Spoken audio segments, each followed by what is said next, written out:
Estão vendo direitinho aí, gente? Todos estão vendo? Sim ou não? Sim, Sim, Caio. estamos, Caio. Estamos ouvindo. Sim, Tô vendo, né? Então, vamos começar então com o nosso caso clínico. Eu peguei um caso clínico de ordem ética bem interessante e eu vou ler para vocês. O paciente é internado e rapidamente operado devido ao quadro de obstrução intestinal de causa indeterminada. Ao realizar o procedimento, o cirurgião encontra na cavidade abdominal uma compressa cirúrgica. Como já havia lido o prontuário do paciente, deduz que o corpo estranho fora esquecido em operação anterior de extração de vesícula, realizada por colega e amigo gastroenterologista. Decide então não revelar o fato a ninguém, nem ao paciente, muito menos à comissão de ética médica da instituição ou à diretoria, jogando a compressa no hamper, que seria o localzinho lá onde bota os resquícios cirúrgicos. Para tomar tal decisão, pense em algo como: até os mais hábeis e experimentados cirurgiões reconhecem a probabilidade desses acidentes.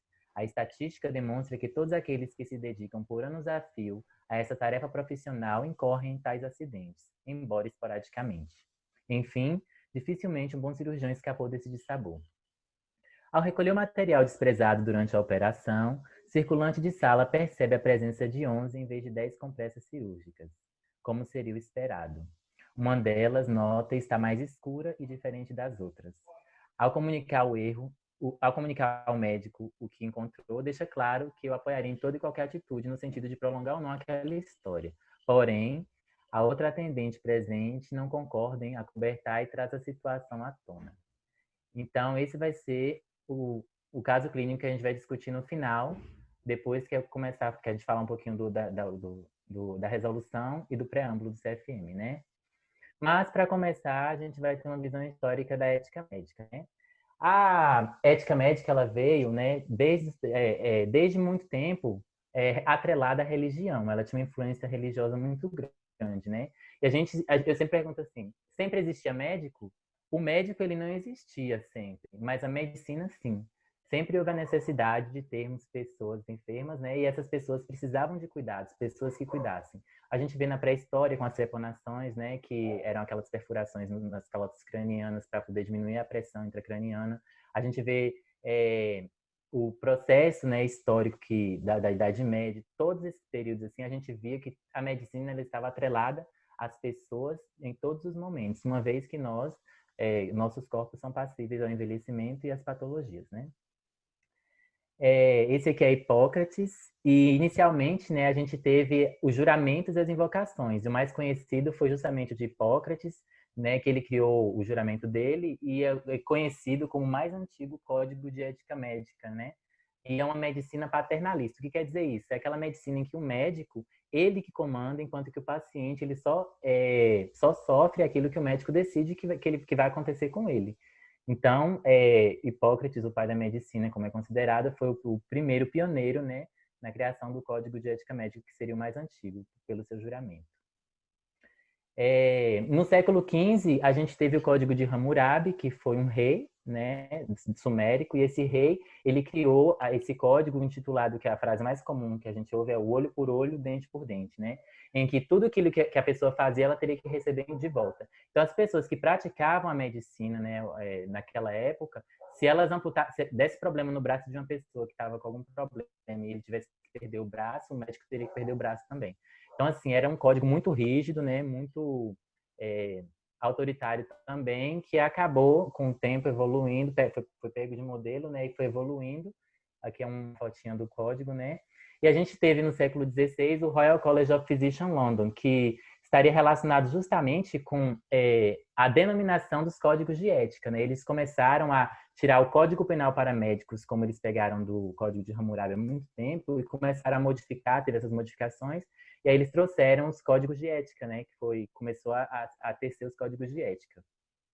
E no século XVI, a gente teve a Reforma Protestante, porque, como eu falei no início, a gente tinha uma relação muito forte da religiosidade com a medicina, e aí Martinho Lutero, que é esse jovenzinho aí, ele trouxe à tona muitos erros da Igreja Católica, inclusive questões também relacionadas à própria punição, por que algumas coisas poderiam ser feitas e outras não, inclusive relacionadas à área da saúde. que culminou justamente na liberdade de consciência daquelas pessoas. Eles começaram a ter uma visão mais crítica do princípio de tolerância e do conceito de liberdade de seus próprios corpos frente à moral, né, daquela época que era atrelada à religiosidade.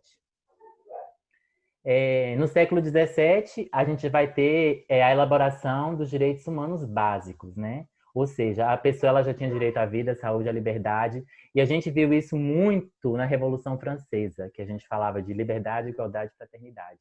E isso também teve uma relação muito forte na criação de condutas éticas médicas para as pessoas que exerciam essa prática, né? E isso daí também dava um reconhecimento e autonomia para aqueles indivíduos. Então a gente vê que começou a ter uma transformação muito grande, porque foi realmente um boom. Essa Revolução Francesa ela deu um boom no quesito de ética e moral das condutas e práticas médicas naquela época. A gente também vai ver que nessa época os médicos ainda eles continuavam decidindo sobre os pacientes. A gente vê que os pacientes eles ainda não eram não tinha aquela relação médico-paciente que a gente vai ver mais à frente no nosso código de ética atual. O paciente ele só aceitava o que o médico colocava, impunha, né? Então, se o médico falava, o paciente tinha que aceitar. Continuava sendo paternalista, que a gente chama de modelo vertical. E no fim do século XVIII, a gente vai ter o nascimento da clínica característica, que é a clínica moderna, né? Que a gente vai ver que já começa a ter aquela atuação do médico com um olhar mais investigativo. A gente vai ter agora a permissão do corpo ser explorado, né? Porque antes não tinha essa permissão. Uma dica até de filme que a gente assistiu na FASA, mas que eu digo para os coleguinhas que não assistiram, é o Físico, que vai também mostrar essa relação aí do cadáver, da ciência médica com o cadáver, né? Ter que fazer necrópsia, conhecer o corpo humano, porque antes eram só aquelas teorias mirabolantes de como era o coração, como era aquilo, que não era permitido por conta da religião também. Em 1803, a gente vai ter Thomas Percival. E esse Thomas Percival, ele usou justamente essa expressão ética médica. Olha esse carinha aí, ó. Ele é um médico inglês, né? Que estudou a ética, ele foi um estudioso da ética médica, e ele, em uma obra chamada Medical Ethics, ou Code of Institute and Precepts, The Professional Conduct of Physicians, que seria a conduta dos médicos, né? Ele falou a primeira vez na expressão ética médica em si, né? E a partir disso começou-se a ter as referências dele na ética médica. E aí a gente teve essa mudança, né, da hegemonia tradicional hipocrática, que seria aquele modelo paternalista, para uma ética menos doutrinária e mais normativa, que seria a ética médica que a gente tem bases até hoje, né, que seria a observação, uma medicina mais baseada em evidências, né, que a gente vai ver que tem protocolos, tem toda uma... Esse médico aí, esse Thomas Percival, ele já começou a atuar nessa parte. Por isso que ele é importante, inclusive, na história da ética. Aí a gente vê também que, a partir dessa expressão ética médica, a gente vai ter uma conduta médica nos diferentes espaços da época, seja em hospitais públicos, seja em nível ambulatorial, seja em consultas particulares, e por aí vai. E já no início do século XX, a gente vai ter a transição para o modelo oligárquico, né? E, assim, a gente vai ver que vai ter um compartilhamento das ideias entre os profissionais sem a renúncia dessa relação patriarcal, que a gente chama de relação vertical com o paciente. Ou seja, o paciente ainda ele continuava não tendo esse direito à sua escolha de tratamento, né? Ele não tinha esse direito, o médico impunha. E aí, com o tempo, a gente viu que mudanças na política, na família, nos próprios avanços científicos e tecnológicos que são acelerados e reivindicados, né, através de seus direitos, a gente vai ter essa horizontalidade da clínica, ou seja, no final do século XX, a gente já vai ter aquele modelo em que o paciente ele começa a ter domínio sobre o seu, entre aspas, corpo, né, em relação ao seu tratamento médico. E aí a gente vê que tem a inclusão do paciente na tomada dessas decisões, e aí a gente vai ver o surgimento, então, do Código de Direito dos Doentes, né? Que estaria justamente relacionado a essa permissão do paciente em escolher a participação no tratamento ou não, e também das relações médicas sanitárias, que a gente vai ver que naquela época também, que ainda estavam meio em descaso, né? E no final do século XX, a gente tem a bioética, que essa bioética ela vai estar relacionada justamente com o estudo da ética na área da saúde, né?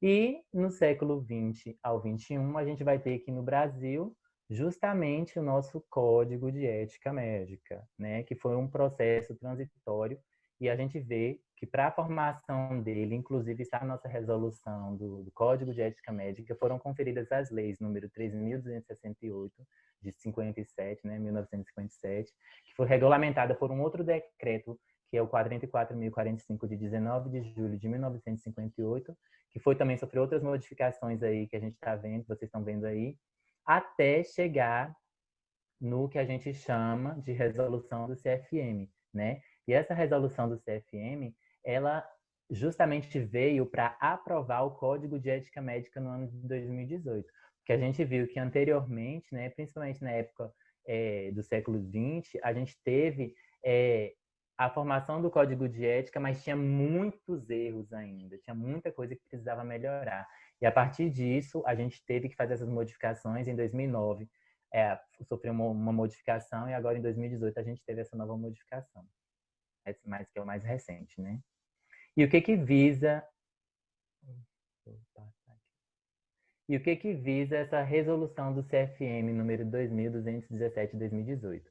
Então, como a gente sabe, o Código de Ética ele veio para permitir a conduta do profissional de forma ética e moral frente ao seu atendimento, né? Então, é necessário que se tenha um conselho para julgar esse profissional, né? A gente teve primeiro os códigos de ética profissional geral e aí foram definidas as mudanças para cada área, né? E o da medicina não foi diferente. Então, a gente tem o nosso Conselho Federal de Medicina, que é conhecido como CFM, e ele é um órgão que vai justamente julgar e disciplinar e vai zelar pelo trabalho e por todos os meios alcance para o perfeito desempenho da ética da medicina, né? Aqui não entrou medicina, mas é medicina. Então, todo profissional médico, ele deve, entre aspas, respeito e subordinação ao Conselho Federal de Medicina, porque é o órgão que está regulando a sua profissão. Além disso, essa resolução do Conselho Federal de Medicina de 2018, ele vai estar relacionado com normas de ética médica em que o médico ele deve submeter a dispositivos constitucionais vigentes, ou seja, ele vai obedecer à lei de cada país, à lei de cada Constituição, né? Então, a gente tem aqui, por exemplo, tem países que permite a eutanásia, tem países que não permite. Então, o médico ele vai estar relacionado justamente com a ética vigente, o código de ética vigente do seu país. A gente também vai ter a busca de um melhor relacionamento com o paciente e a garantia de maior autonomia à sua vontade. Porque lembra de Hipócrates, lembra dos séculos passados em que o paciente era obrigado? Pois é, aqui a gente vê que o paciente ele tem autonomia e garantia à sua vontade. Ele vai decidir o melhor tratamento, o que ele deve fazer ou não, e o médico não pode impor esse tipo de obrigação a ele. Agora também, essa resolução traz a produção, a análise e a revisão dos códigos de ética médica por meio dos conselhos regionais de medicina e pelas entidades médicas, né? Pelos médicos, instituições científicas e universitárias, ou seja, todas as organizações que têm envolvimento da prática médica, eles se reúnem e começam a deliberar sobre as possíveis falhas que possam ocorrer no código de ética, uma vez que também há uma necessidade de modificação desse código, por conta que eu já citei, do avanço da tecnologia, por conta das modificações sociais que a gente tem constantemente, das situações em que a gente vive, há necessidade de se haver mudanças também no código. Então, essa resolução traz isso, a análise e a revisão desse código. Travou?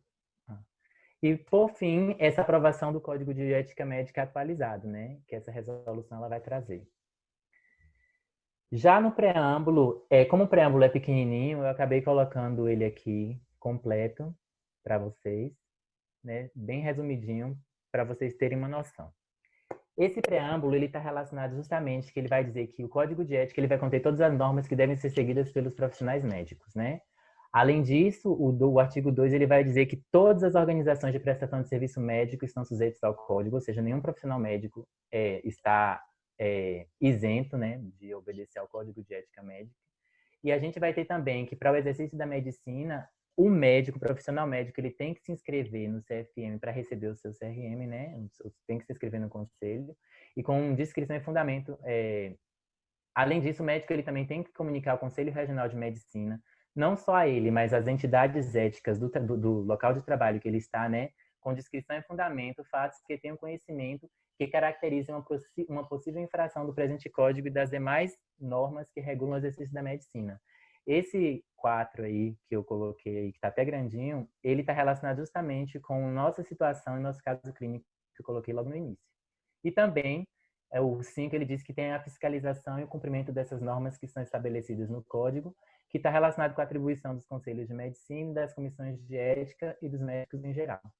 E o último, né, ele diz que o Código de Ética é composto por 26 princípios. Antes de 2018, no período de 2019 até 2018, eram 25, né, princípios fundamentais do exercício da medicina, 11 normas disseológicas, que seriam normas de práticas médicas morais, e 117 normas deontológicas, que seriam as práticas éticas, né, do médico quanto às disposições gerais.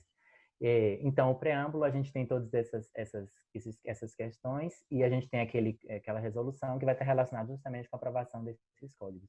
E a gente vai ver também que o próprio Código de Ética Médica ele é subdividido, e as aulas que os colegas vão apresentar nas próximas semanas, eles estarão relacionados justamente com cada posição de cada coisa que o médico ele precisa se preocupar durante a sua prática e exercício, né? Uma coisa que a gente tem que lembrar também é que a história da medicina é importante a gente estudar por quê? E por que também é importante o próprio grupo de estudos da ética médica?